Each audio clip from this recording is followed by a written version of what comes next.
what are you currently reading? I am currently reading The Crystal World by J.G. Ballard.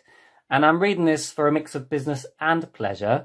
Business in the sense that I think a lot of the ideas and image of this book might feed into something that I'm writing right now.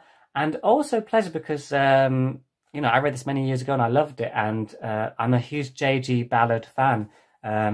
J.G. Ballard kind of writes science fiction stories, but he writes from a different angle because he looks at, for example, quite fantastical, shifting kind of science fiction landscapes, but he looks at how living in these landscapes and the changes they involve, how that affects people's psychological and internal landscapes and their behavior.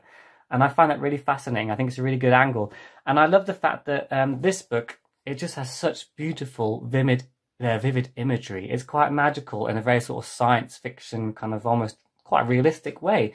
So in this one, for example, there's kind of like some sort of cosmic imbalance. I'm not sure I completely understand the science of it, but it's making this jungle in Africa crystallize. So you get all the ferns and plants kind of getting encased in crystal.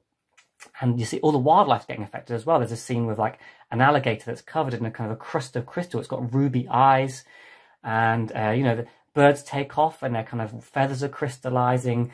It's just, everything's just so jeweled and beautiful. It's just such a striking, vivid setting, and I love that kind of thing.